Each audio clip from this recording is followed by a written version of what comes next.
to another episode of the Lone Recruiter Podcast. I'm your host, Brett Clements, and if you're a recruiter out on your own or just lacking general advice or mentorship, you've come to the right place. Our episodes are designed to give you the motivation, the strategies, and the support you need to become the very best Lone Recruiter. So join us, grab a cup of coffee, and let's take your desk to another level. Now, we have all heard the concept of you are the average of the 5 people you hang out with the most. This is not revolutionary.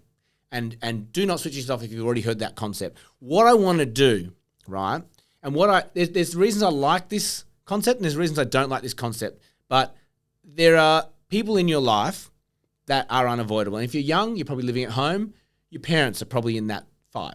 Your siblings are probably in that 5. And then you've got a couple of friends, a couple of work colleagues, and all of a sudden, that's your 5 that you hang out with the most, right? But if you haven't heard this concept, it's a really powerful message, and it is 100% true. And the older you get, the more apparent it becomes. The 5 people you hang out with the most, you become the average of. And it's why friendship circles are the way they are.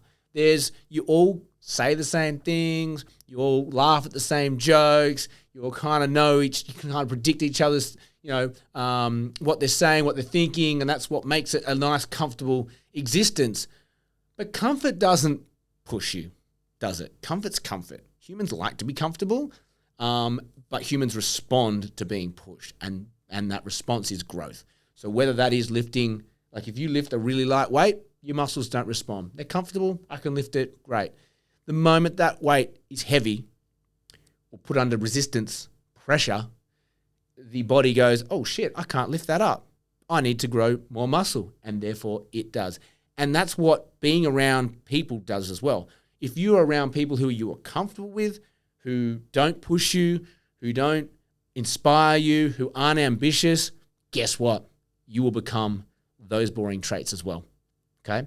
But I guarantee you, if you hang around a super motivational, a super competitive, a super optimistic, a super, ambitious group of 5 people, guess what? If you want to fit in with that circle, what do you need to become? You need to become all of those things. So just like going to the gym, your friendship circle doesn't even need to be your friendship circle. It doesn't even need to be your family circle. The context for today's episode is around what is your recruitment circle? Who are the 5 recruiters that you spend the most of your time with? And I want you to think about this. If you're working on your own, you're not hanging around anyone. You're talking to me. I'm hoping that I can be at least one really positive light in your life. But who else is in that circle? Are you communicating with any other recruiters? You need to think about who are the 5 recruiters in your life, and are they adding or subtracting from where you want to get?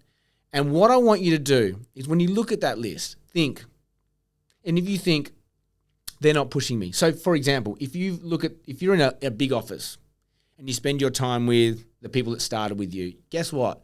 I almost guarantee your billings are similar.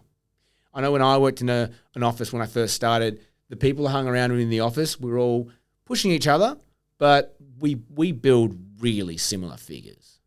Then you'd see another group of older generation, they all hung out and they were doing way bigger figures than us. If I was young and smart back then, if I had my time over, I'd go and have lunch with them, not with these guys. I'd be going out with the big dogs. So if you are in an office where you know recruiters and you look at your 5 recruiters you spend the most time with, and there's room to maybe put someone in that's going to pull you up, someone who's going to show you what they do, or you can just rub shoulders with, I'd start consciously thinking, how do I get involved a little bit more with that? And just start with one. Who is the one recruiter in your life that you think, you know what, I should spend more time with it? And you don't have to make it a big song and dance. You don't have to reject your current friendship group at work. You don't have to reject the current people you hang out with. You just need to start, hey, we don't catch up often. What are you doing for lunch? Let's just catch up. Let's just start having a bit more banter. Let's just start rubbing shoulders. When you've got deal problems, who are you going to? The average, or are you going to go to the person that's doing better than you? So today's episode is you're the average of the 5 people you hang out with the most. And what I want you to do is take away family, take away friends. We're not gonna delve into that. I want you to look at the 5 recruiters you hang out with the most. And it might not even just be recruiters. It might be entrepreneurs, might be business people, because I think they can add value to the recruitment process. But really think about those people you hang out with. Are they ahead of where you want to be? Great. Stick with them, because they're going to help you get there. Or are you hanging out with people who are feeding off your energy and your success? They're not going to pull you down. Teaching can be a great way to learn more about yourself, but you're probably not going to get an uplift in your average hanging out with people who are below you. I'm not suggesting you need to be a social climber. You just want to make sure you're aware and conscious of the people that are influencing your abilities. And are they taking you to the proverbial gym and flexing those skills and increasing your abilities and uplifting you as a whole? Or are they dragging you down? Really important, okay? Really strong message. So that's all I have time for you today. If you got any questions, please feel free to reach out to me. You can email us at hello@thelonerecruiter.com. You can hit us up on LinkedIn. It's probably easier. We probably see that more often. The Lone Recruiter podcast webpage. There's a chat bot there. So we can be contacted. If you've got any questions, let us know. If you've got any podcast ideas, if you've got any ideas or any questions you might have, like, hey, how would you handle this? Happy to jump on a call and record it, or even just answer it anonymously. So it all helps. We want to give you guys and gals, the information that you're looking for. So if you've got any questions, you've got any challenges, hit me up. I'll give you an episode. I'll write it. I'll even put it in your name. I'll put a banner up here, and I can put your name on it if you wish. And that might be a good idea. I'll put a little frame up there. This week's episode is a question by Mary Jane. So that's all we have time for you today. Like, share, subscribe. Give us some comments. Really helps us grow. Have an amazing day, and may all your deals come true.